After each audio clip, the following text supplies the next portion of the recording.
Hello and welcome to the Get French Football News preview show. I'm Eric Devin. I'm joined by Nathan Staples and Adam White as we look forward to Matchday 21 and a weekend packed with rivalries in Ligue 1. Before we start, let's get an update on our prediction game, though. 3 points for a correct score, 1 point for a correct result. Adam was the winner last week with 5 points, while Nathan recorded 4 to keep both of them ahead of myself on 3. And those results, combined with Matchday 17, leave us with a very tight race for the title, with myself on 41, Adam on 40, and Nathan on 38. With 5 matches to look at this week, it is very much anybody's to win.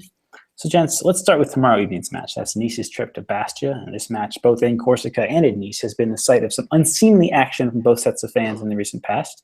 And to ramp up the interest even more, Mario Balotelli is back from suspension, looking set to lead the line alongside Alassane Plea. Now, Bastia are without 3 of their preferred attackers, Enzo Crivelli, who's injured, Alan St. Maximin, who's suspended, and Davy Bafuma, who's been sold in the week. Adam, Nice are reeling from their own injury issues, but is it too much to ask Bastia to get a result here, even with the Furiani behind them?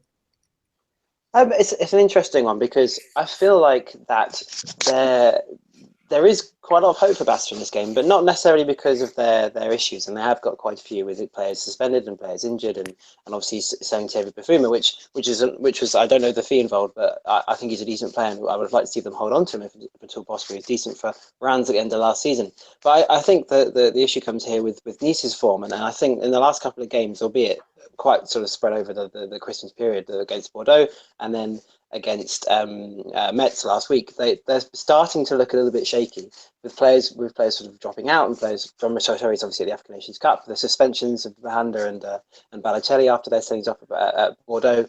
I think there's an issue with Nice's stability, and I was hoping it wouldn't happen this soon, but it feels like they're starting to drop away a little bit. The result at home to Metz last week was a very, very disappointing one from their point of view, given that they were top going into the weekend. They're playing the bottom side.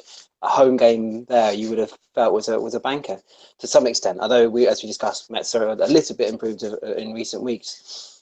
Obviously, those misses are big. Enzo Crivelli's been great for them this season. I liked him at Bordeaux. I think he's a powerful presence up front. And Saint Maximin's been great for them as well since coming in, and really quick, and they'll miss his pace and his trickery going forward. But I still think they're relatively solid defensively. So I have a strong feeling about this game. I think Bastia not necessarily winning it, but I think they might get something out of it. At least they're good at home. One of the most difficult places to go in Ligue 1. So I really feel that Bastia have got a real chance of getting something from this game. Perhaps a draw, but I think they're well in this one. All right, Nathan.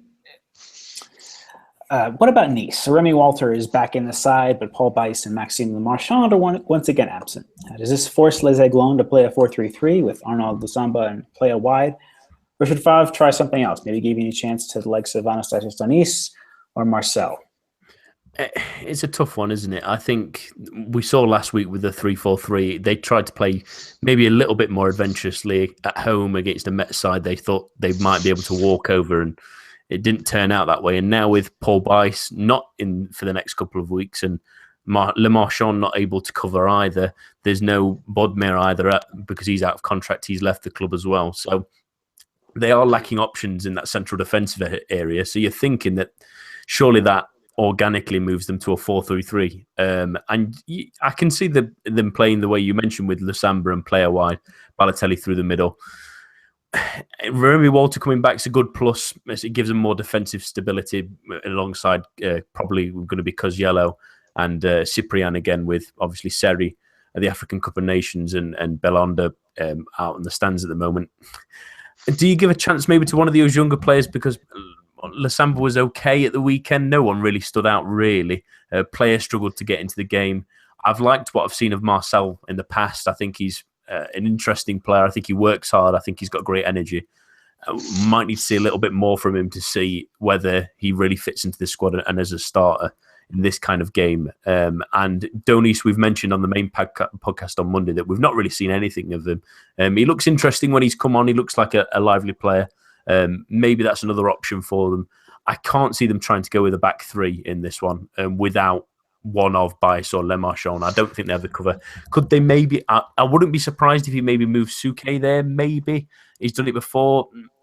It's a bit of a risk, especially like Adam says, it's a difficult place to go at Bastia, and it's a game that with Nice now dropping into second behind Monaco, they probably need to win if they want to keep their title hopes alive against these kind of teams where they should be picking up 3 points. So I think they go a little bit more conservative with the 4-3-3 and try and play the way they can do. If they can get an early goal in this one, it's an absolutely massive boost to them, because I think with the struggles that Bastia have, and we've already mentioned the issues with their forward line, it really could then play into Nice's hands if they can get an early goal. But it's a tough balancing act for Favre. It's such a thinning squad with the injuries and call-ups to the African Cup of Nations that it's beginning to look like a tough balancing act, and whether they can keep going is starting to look questionable.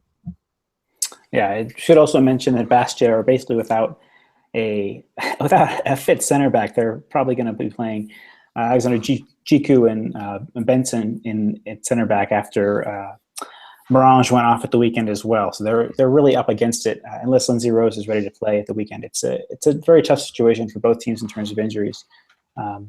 So thinking about that, though, what are our predictions? Nathan, I'll come to you first.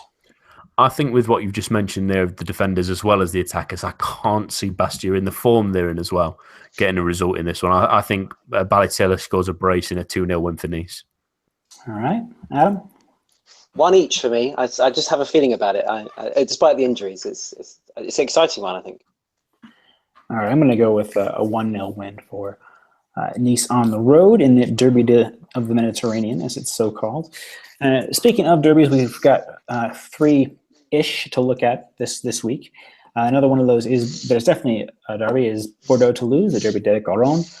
Adam, you've been our man on the scene with Bordeaux this season, and things seem to be slowly improving with this 4-3-3. Jeremy Menez is once again fit, though. With this being a derby and a big Coupe de la Ligue semifinal midweek, how does Gourvenec balance his striking dilemma? Does he bring Menez back in? Does he let Laborde keep his place? It's definitely it is a dilemma. I 100% agree with that. First of all, it is definitely slowly improving at Bordeaux. The 4-2-3 is a lot more sort of solid. Perhaps the 4-2-4/4-4-2 that Gourvenec was keen on playing at the start of the year was a little bit too open and allowed them to be got up in central areas in midfield areas, despite the quality of Tulan and Plasso and Sertic and Vada. Sometimes they're good players, but perhaps in modern football, two central players is taking risks, and especially in a league that's quite sort of physical, they were perhaps overrun a little bit in midfield sometimes and a bit open. So the 4-3-3 is a good evolution of that. But as you mentioned, the dilemmas do come in the forward areas then, because they've got Laborde, who started with the last 7 games and looked good, and he was great at Clermont last season on loan, scored a lot of goals for them in Ligue 2. But obviously, Jerry Menez is a very, very talented player, not necessarily the most consistent, but a big name, possibly their biggest alongside Toulon.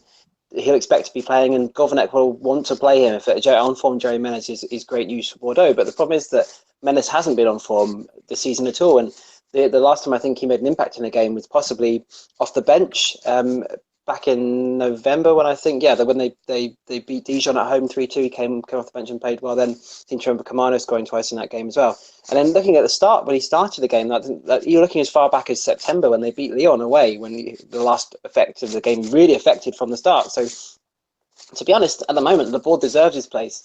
And given that he's coming back from injury, Menez, so maybe he'll be eased in a little bit. And perhaps, given the board's form, no, he's not been prolific, but he's been a good focal point.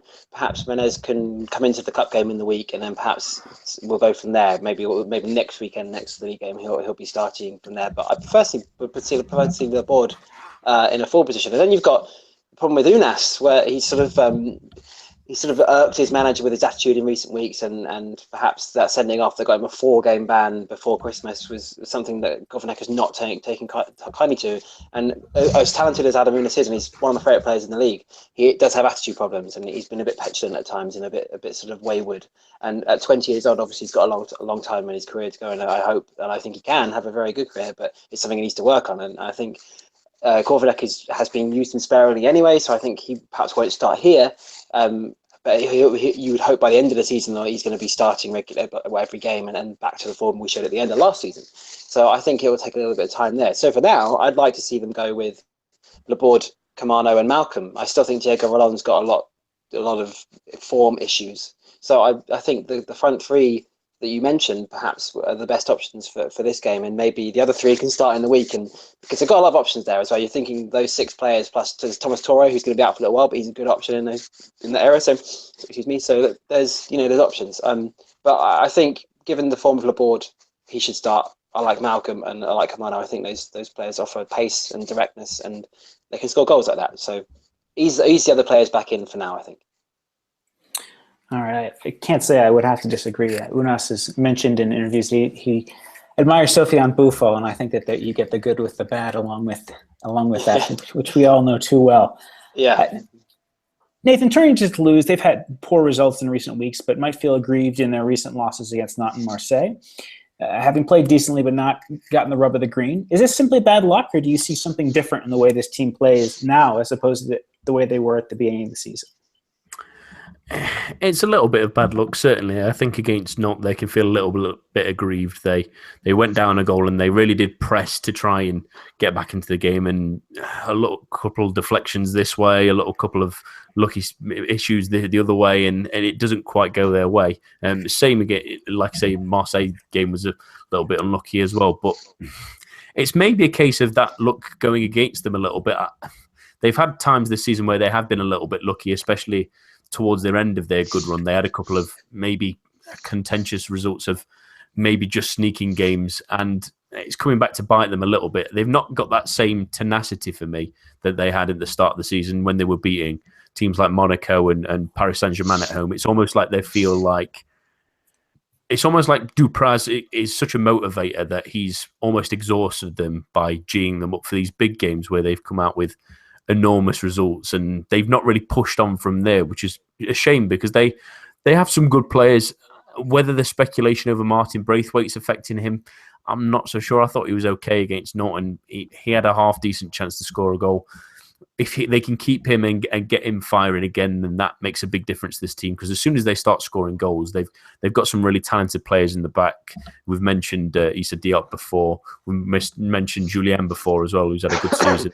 They've got a good goalkeeper in Lafont who's very talented as well. So my thinking is at the moment it's only just the start of the second half of the season. It was a tough result against Nantes. Bordeaux are indifferent in form. They can waver a little bit. Again, they're trying to find a little bit more success. So if they can maybe, again, similar, it seems to be the theme of away teams. If they can get an early goal, it makes such a difference, I think, for Toulouse. And I think they seem to play much better from those winning positions and being ahead, and then playing on the counter with those players like Braithwaite, who with his pace and bits like that. So that's what they need to aim to do. That's what they need to get back to is working hard, showing that effort that they've shown at times at the very start of the season, but it seemed to have faded away. Hopefully, Duprat can inspire that back into them and possibly make this quite an interesting game if it does come down to those attacking players and entertaining football. But they also need a bit of the rub of the green. They were really unlucky against Nantes, and sometimes the chips don't roll your way. Sometimes they do. They need to start rolling back in their way if they want to stay in that mid-table dogfight, if you want to call it, and then not be dragged into any worries later on this season. All right. Looking at predictions then, I can't say I disagree. I think that both these teams can use this derby match as a way to get motivation and really to get a result that can keep them motivated moving forward. So, Adam, your score prediction?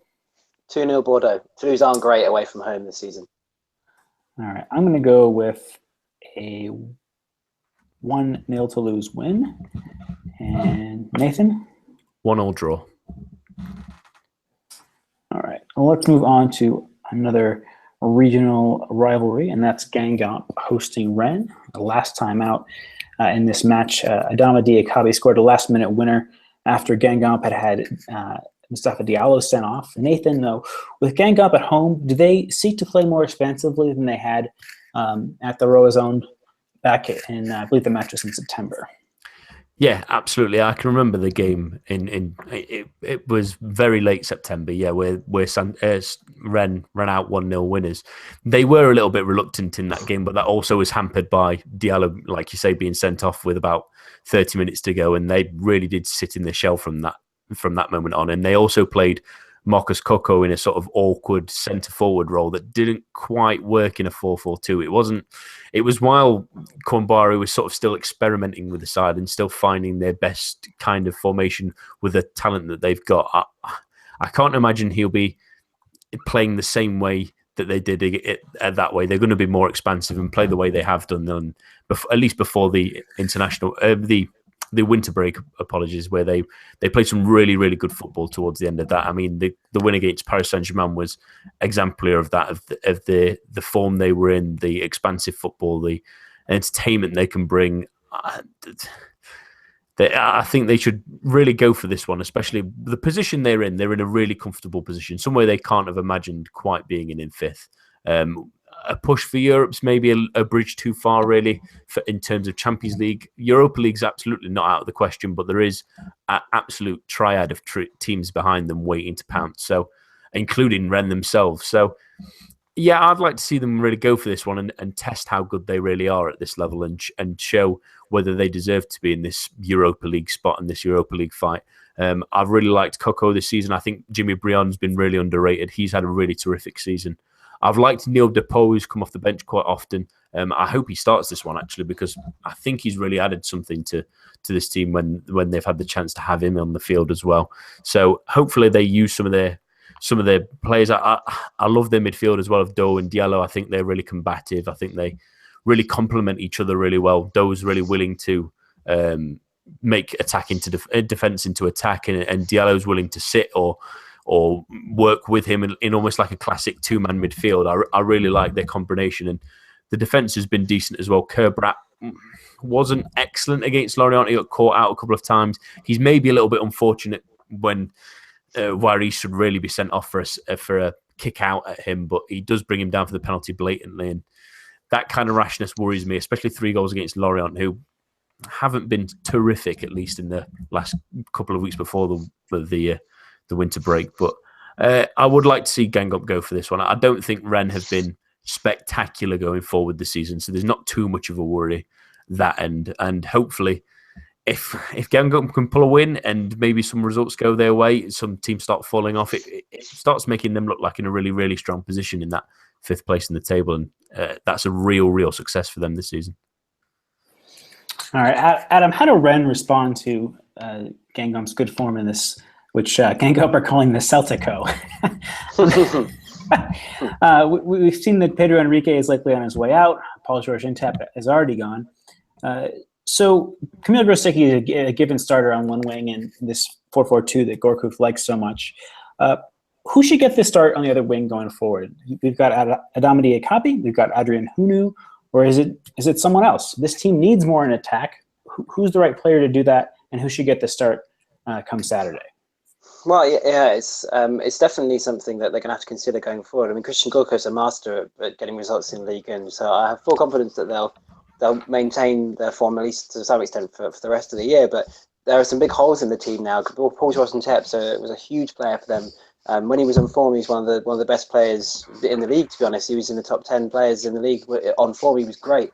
So, the fact that he's replacing Draxler at Wolfsburg really shows what a great player he was and how exciting he was. So I think, first of all, that they need to replace Intep somehow. I mean, they've brought players in, but they've got Kalulu on loan. But whether there's any players within the squad they can trust to replace Paul-Georges Intep like straight away is a big question for them. And also, Adama Diakabi's been he's been like hype around him at certain times this season. He's come off the bench often and looked impressive and looked exciting in a similar way, but obviously to a less extent to Dembele did last season.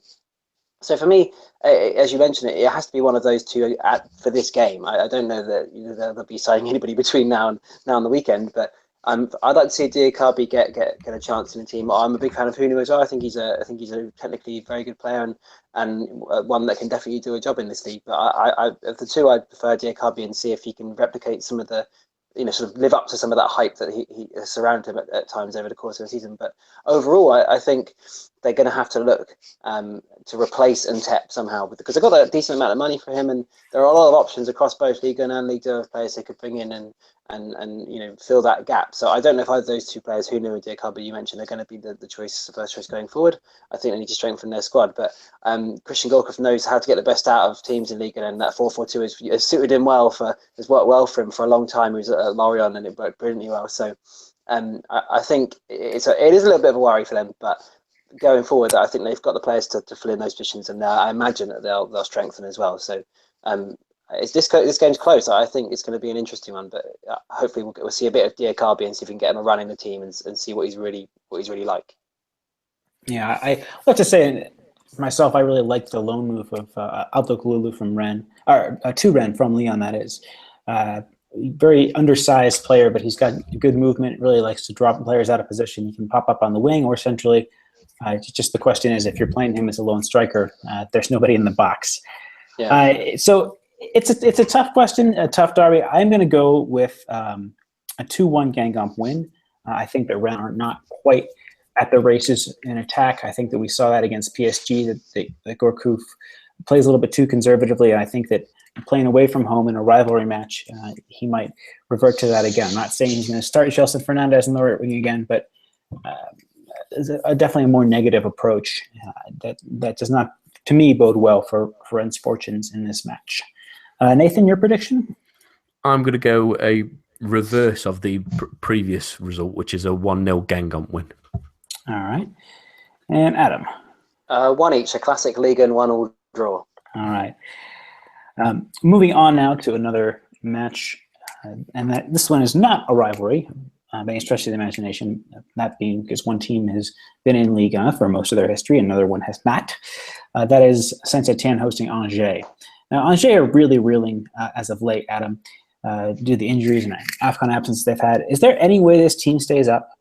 Or did they just not prepare for AFCON, given how many of their players are members of national teams based in Africa? Yeah, it definitely feels like.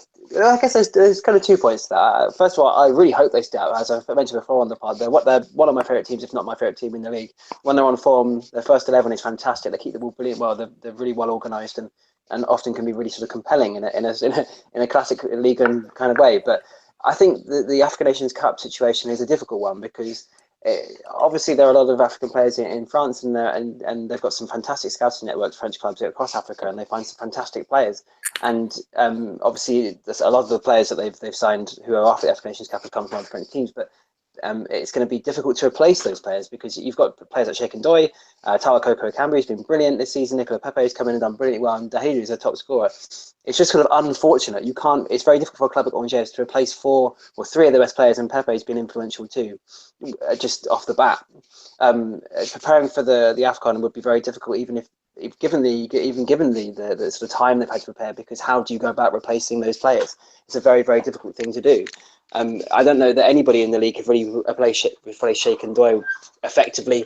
So it's almost like they have to ride it out a little bit, and it's come at a horrible time because their form was. It was weird because they started the season, the first few games they were pretty poor, but they picked up and they looked like the Angers of last season and played really well, but didn't get the results they deserved, which could turn out to be absolutely crucial for them because there were a few games that niggly little draws. I remember at home to Lorient, a game they should have won. There were a few other games. Those few extra points could be crucial at the end of the season. And you're right, they're really in a relegation dogfight now. Because going ahead, you would imagine that there are going to be a few games without those players' African Nations Cup. They've got a few long-term injuries. Johan Andrew, Detellier, and Berry Kepke from Fon are all long-term knee injuries. They'll be out for the rest of the season. So their squad is depleted. And those points they could have won early in the season when they had more of their players fit, or they didn't have the AFCON issue, could come back to bite them. So I think they will stay up, but I think it's going to be tight. I think they could even be in the relegation playoff. 17th, 16th, perhaps could be very likely for them. But they've still got quality in Mangani and Santamaria and Pierre Capel, and Roman Tomar, assuming he stays over the winter, and Ishmael Tomar very solid at the back. So there's still hope, and they should still be confident. But yeah, it's on the edge a little bit for them. All right, Nathan, Saint-Etienne haven't scored more than 1 goal in the league since the last time these two teams met, almost 2 months ago. Now, for me, Jordan Veretout is a player who showed immense potential at Nantes, especially being played further forward as a number 10.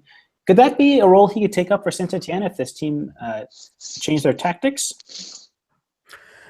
Yeah, I think they could change it up a little bit because they always seem to play that conservative 4-3-3 style, and that's how they set up against Lille on Friday last week. And playing Jordan Veretout closer to the strikers, getting more involved, might be an interesting play, especially because they have so introverted wingers, and they're obviously playing Nolan Roux with the other two still out. So they really restricted the play. I mean, I thought I was really impressed by Kevin Monique-Paquet in that game. I thought he did really well to exploit the space behind Sebastian Corchier and pulling the centre-back out of position and really rustling up. And that's what led to their goal and eventually. And Hamouma obviously being introverted, playing in that inside role and moving inside and finding the space to score the goal. But they do need to create a little bit more. They were on top for long periods of that game as well, and they had plenty of the ball. They just never seemed to really go at Lille, and they allowed them back in the game. And surprise, surprise, my favourite, Depreville comes on and changes the game completely and earns Lille a deserved draw at that point. So, yeah, you want to see them try and change something up because they do seem too conservative at times. They've struggled to get Brian Darboe into the games often. He often sort of fades in and fades out. We've not seen that Montpellier side of him where he really commands the ball and tries to join in attacks. Sometimes he's a little bit too reserved. Lemoine's never going to be one to go box to box, really, and it never has been. And while you get the width from the fullbacks from it was Poloma and Malqui on the previous game, is that enough? Have they got enough pillars in the box when they do go wide? Because, again, those introverted wingers don't tend to go into the box to go and head the ball. It's only Nolan Roux as a target man up there. They need someone else maybe picking up the scraps or maybe creating from central positions. So, yeah, why not try Veretout in those advanced places where we saw him at Nantes, where he showed that he's got the talent to create and create things for himself as well, not just for others. So maybe a switch up from Gaultier where he's, like you say, the team is really struggling to score goals. And if they want to really be on the top of this Europa League fight again and really finish in a good position in the league, they need to score more. So try something like that, especially with the players that they have. They could maybe do Saive do that, but he's obviously the African Cup of Nations. So yeah, give him a chance to play in that. I think it's almost more of his more natural position as well. He tends to play better in those central roles than he did that out wide, and he used to play out wide for a while as well. So he's more comfortable in those attacking areas. So let him loose a bit. They've got a good, strong defensive base to play off of, and against a team like Angers, who are doing very, very little against teams, it should be a chance for them to expand themselves and test and see if this is something they can use moving forward. All right, now I'll bring you in on this question as well, Adam. I'd like to get both of your thoughts. Now, Saint-Etienne have been, sort of at this level or a little bit higher for years now. Now, it's a two-part question. One, did the team have to act in this window to purchase players to get them up towards those Europa League places, or will the returns of Barrett and Sutherland be enough? So, question one. And then secondly, does Gaultier go this summer if European football isn't achieved? They can't get rid of him now because he's got them to this magnificent tie against Manchester United. But does he go in the summer? Because if we look at the way French football is now, we have now what's looking to be a big five, if you will, with Marseille and Lille newly moneyed, and obviously Nice have their Chinese investment, and PSG and Monaco are what they are. Lyon is in there as well. You've really got an increasingly large cadre of teams that are well backed. You could even throw Red into that too, with the money that they have. I'm blanking on the name of their owner, but he's worth $1 billion. He's a very wealthy man. So, Adam, I'll come to you and then to Nathan. Do they need to buy this window, and should Gaultier go? I think, yes, they need to buy in this window, but that's only because the fitness of Robert Beric is very, very questionable. After that knee injury he sustained in the derby last season, he hasn't been able to keep himself fit consistently since. And I think if he was fit and he got a decent run in the side, I think he'd score goals in this league. I think he's a good finisher, very fox in the box, if you like. He's a very, very good finisher, but he can't keep fit. So they need a source of goals, as Nathan just mentioned. So I think they have to get another striker in. They've made, as with every league club, they've been mentioned and linked strongly with Andy Law. If they could get him in, I think that would be a huge boost for them, because we know that he can score goals in this league, and we know he can score goals for a team that perhaps isn't the most attacking. So yes, but I think in the rest of the areas of their team, they're actually pretty decent. Perhaps they lack a bit of creativity in midfield, but Jordan Verity sorts that out to some extent. So I need a striker. In terms of Gautier, I think if they don't qualify for the Europa League this season, he 100% goes in the summer. Not because I don't like him, and not because I don't think he's a good manager, but because I think Saint-Etienne, understandably, they're the most successful club in French history. They've got the most league titles, are an ambitious team, an ambitious club, and they see themselves as not just a Europa League. Europa League is minimum, really. I think they want to be pushing, not necessarily getting, but they expect themselves to be, at least in the hierarchy of the country, they expect themselves to be in the fight for a Champions League place. And they've come very, very close in the last few seasons. There's sort of been a final day situations where they could have come in the top three, and they've been close for the last 3 years. And I think if they're further back this season, despite the tie against Manchester United, which is a prestige game, but it's still, in actual terms, as far as they got last season, I think it's a step back. So I think Gautier is the longest serving manager in the league, and I think he's sort of taking the club as far as he can if they can't at least equal last season's performance. So yes, he needs a striker, and I think Gautier has to get them into Europa League to keep his position as manager. All right, Nathan, do they need to buy? Yes, I think they do need another striker, but I think Adam hit the nail on the head. Beric can't keep himself fit. I don't think Sutherland's good enough, in my honest opinion, and they need goals if they want to challenge for Europe. So they need a striker. They also need, I think, like Adam said, I think they're pretty good everywhere else. They maybe need a bit more. They need a bit more from the likes of Dalbo and Veretout in terms of linking with the attack. And if they feel like there's a good enough player that they can get out there that can perform that job admirably and at a good price, then why not go for them? Whether they can in this kind of window, which is such an awkward window to get anyone, it's yet to be seen. But they've got the tools there at least. Otherwise, if they can get someone firing up front, then they certainly have a good basis to go from. In terms of Galtier's job, I think regardless of if they get European football or not, I think he leaves full stop. Whether that's the club pushing him out or whether that's him leaving of his own regard, I think this time, by the summer, I think he will go. I think either the club will think he's taken them as far as he can, or he personally will say he's taken them as far as he can. He's been a really good coach for Saint-Etienne. He's clearly a great defensive mind in stopping teams and creating a really sound base.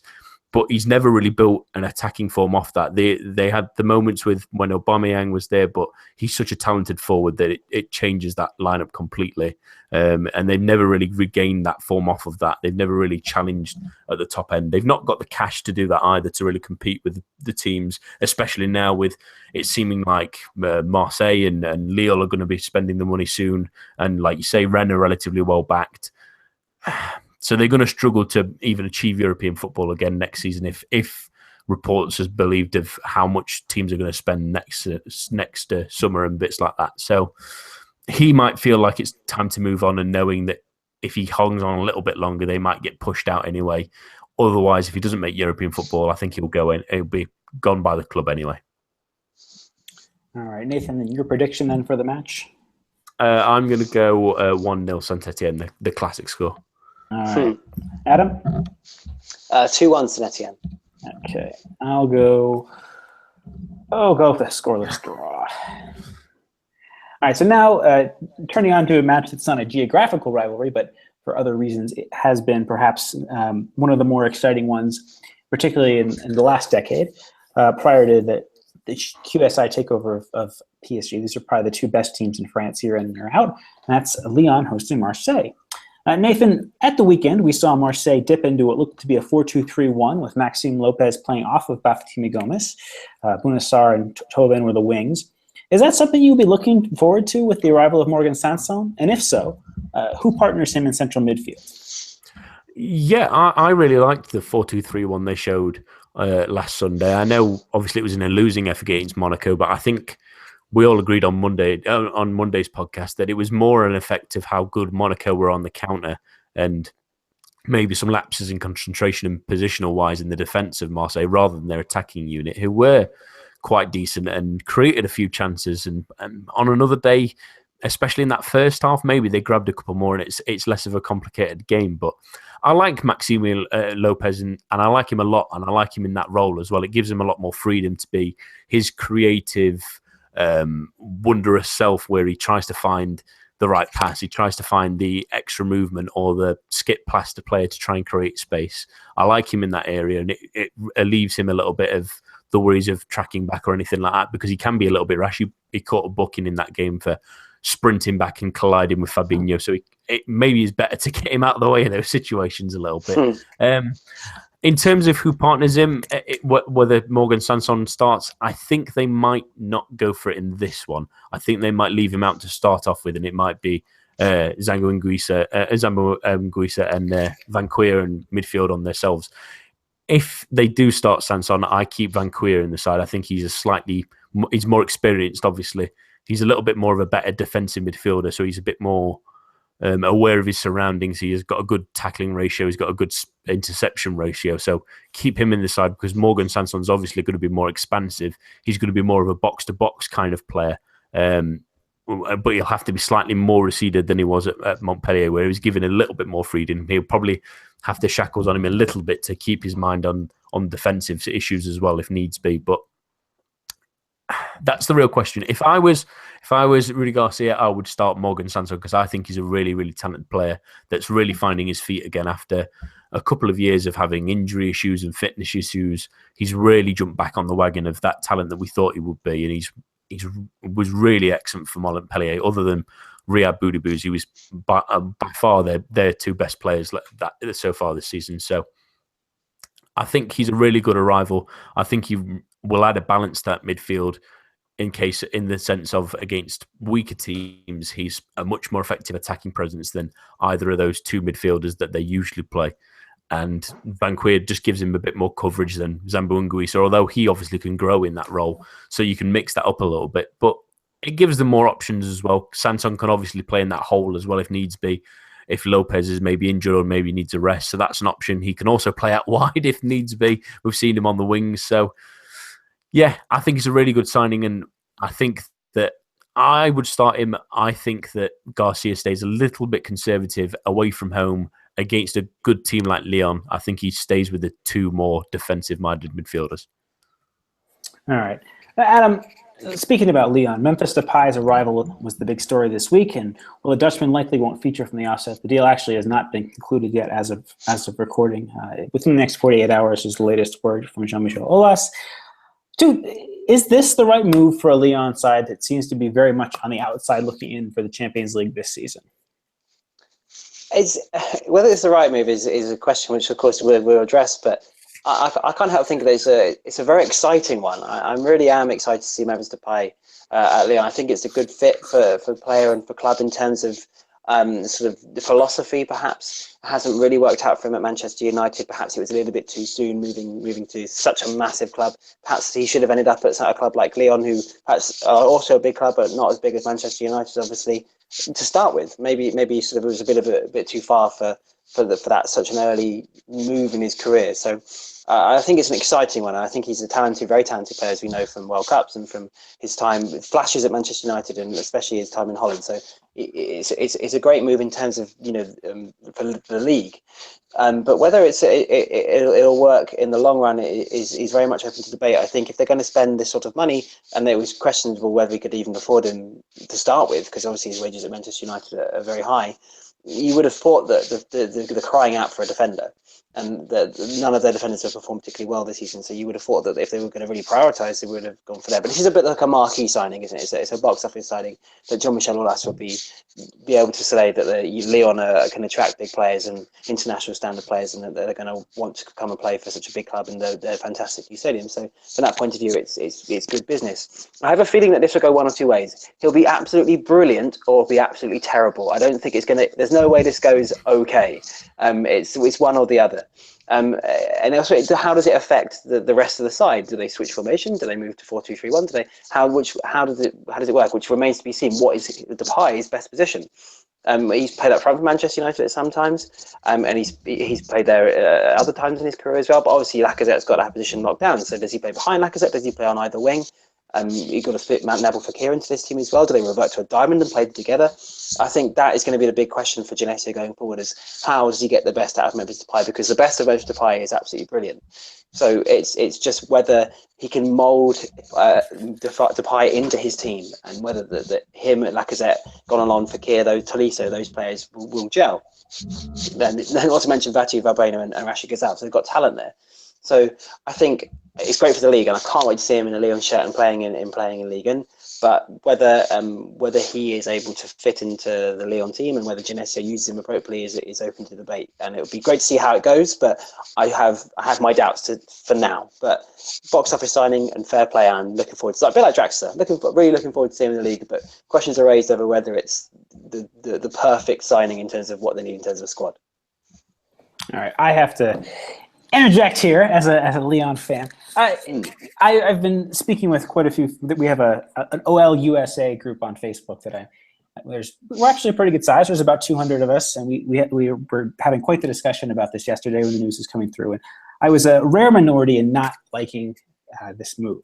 I fully take your point, Adam, that it's a box office sign that gets a lot of positive attention to Ligue 1, like Draxler, like Dimitri Payet, to show that we Ligue 1 as a league can bring in players of this caliber is a good thing to have. I'm not going to deny that. I'm not going to deny the quote-unquote box office appeal it has for the club and the league. The problem is, for that money, which could rise to as much as 25 million, you could have had Benjamin Pavard, Jean-Philippe Babin, Clément Longley, Paul-Georges Ntep, and money left over. Now, how important is the Champions League for Lyon this season? I would say very. And I would say it's looking less and less likely that they're going to be able to sustain a level of competition to make it into the Champions League year in and year out.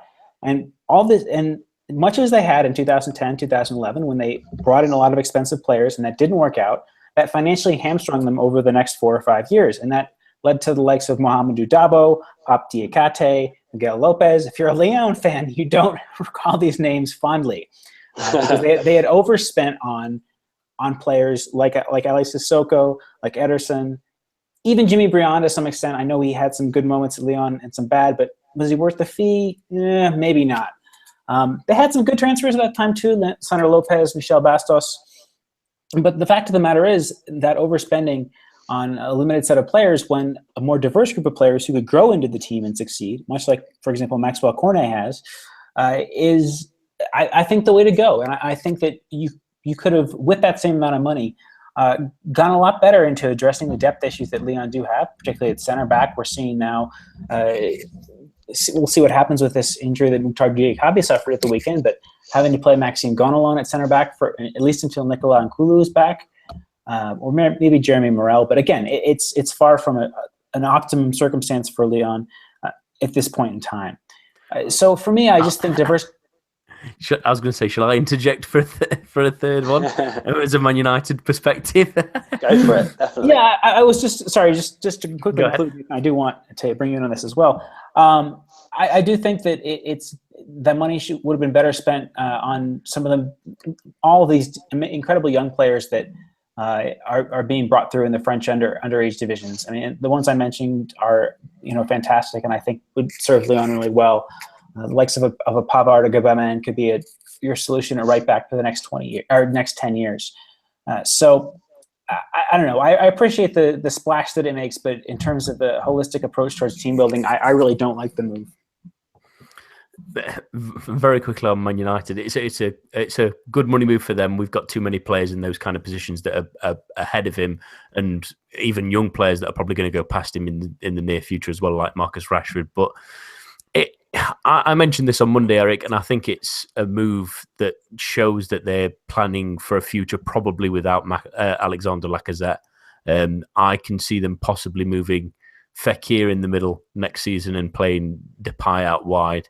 I like him. He's maybe a little bit too selfish, in my opinion. He tends to look for...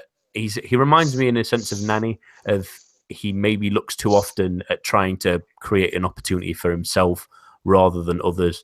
I think that was exemplified at PSV, and it was maybe a little bit it counted to his downfall at Manchester United because he never quite fit in with the team. He seemed like he wanted to try and do everything for himself. But at the same time, his reported attitude with the club has been really good even after being dropped and trying to get back into the team, and has just pushed himself out to try and get more football because he understands that he's probably not going to get it anymore at Manchester United simply because there's so many players in that area. But it could be a really good signing. It could be really good. It could be really bad. It's gonna, like Adam said, I think he summed it up perfectly. He's saying it's not going to go mediocre. This is going to go very much like Balotelli. It's going to go either superbly or shockingly, or superbly and then shockingly. Yeah.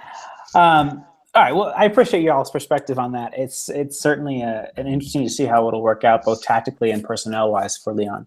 But I mean, if Depay looks like the smallest of 3 or 4 signings come this summer, I won't have anything bad to say about it. But for right now, it's a big money move in the winter window. So let's get your predictions then, gents. Adam, I'll come to you first. Lyon are good at home, but it's a close one. 1-1 for me. All right. Words out of my mouth. I'll go for a 2-1 Lyon win. And Nathan. A 2-2 draw. 2-2 draw. All right. Well, that is all for this week. Be sure to join Nathan, Philip, and myself on Monday from 8 o'clock UK as we look back on the weekend's action. And be sure to follow us on Twitter at GFFN. That's all for the Get French Football News preview show for this week. Thank you very much, and have a pleasant weekend.